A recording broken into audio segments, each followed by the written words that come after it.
High বন্ধুরা, কেমন আছো? আবারও তোমাদের কাছে একটা ভিডিও নিয়ে চলে আসলাম। আজ তোমাদেরকে দেখাবো এগ দিয়ে ম্যাগি কিভাবে করি। চলো দেখো, সব আনাজ কেটে নিয়েছি। আলু, বটবটি, ফুলকপি দিয়েছি, একটু পেঁয়াজ আর একটু ধনেপাতা আর ইপি নিয়ে নিয়েছি, আর নিয়েছি একটা ডিম। যেহেতু দুটো হবে সেহেতু এগুলোই নিয়েছি। চলো দেখে নাও। দেখো, ম্যাগিটা খুলে নিয়েছি, মশলা এটা হয়েছে। ম্যাগিটাকে সেদ্ধ বসিয়ে দিলাম। তারপরে অন্যদিকে দেখো, কড়াতে তেল দিয়ে দিয়েছি, তেল গরমও হয়ে গেছে। আলু দিয়ে দিলাম, সাথে দিয়ে দেবো বটবটিটাও দিয়ে দেবো আর ফুলকপিটাও সাথে একসাথে ভেজে নেব।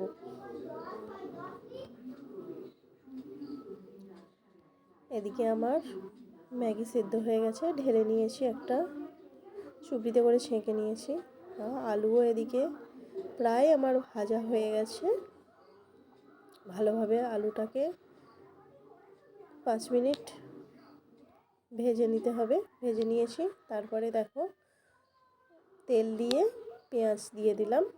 পেঁয়াজটাকে 2 থেকে 3 মিনিট নেড়ে নেব। 2 থেকে 3 মিনিট পেঁয়াজটাকে নেড়ে নেওয়ার পর ডিমটা দিয়ে দেবো। ডিমে একটু নুন দিয়ে দেবো।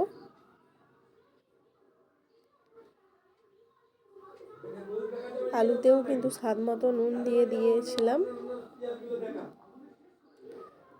ডিমটাকেও ভালো করে যাতে ভাজা হয়ে যায় 2-3 মিনিট ভেজে নেব। দিয়ে ম্যাগিটা ওতে ঢেলে দিলাম। দেখো, ম্যাগিটা ঢালার পরে আমি 3 থেকে 4 মিনিট ম্যাগিটাকে ভালো করে মিডিয়াম আছে ওটাকে নেড়ে চেড়ে ভেজে নেব।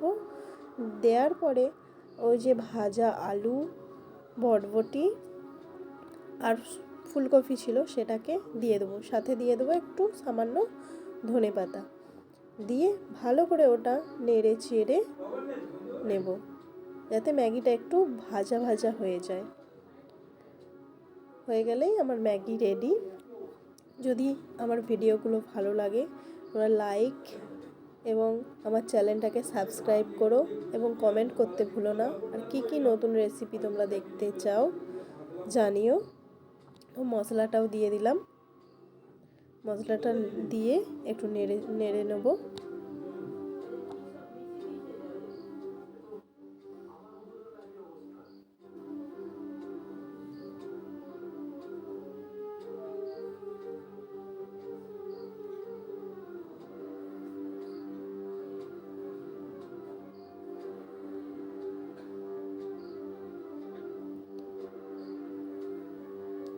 এতে অনেক কিছু আরও সবজি অ্যাড করতে পারো। আমার বাড়িতে এগুলোই ছিল, তাই এই সবজিগুলো দিয়েই করলাম। তোমরা গাজরও দিতে পারো, দিলে ভালো লাগবে। যত সবজি দেবে ভালো লাগবে, আর বাচ্চাদের খেলেও উপকার। আমার যদি ভালো লাগে রান্নাটা তাহলে লাইক এবং আমার চ্যানেলটাকে সাবস্ক্রাইব করো ও সাথে শেয়ার করতে ভুলো না। বাই বন্ধুরা।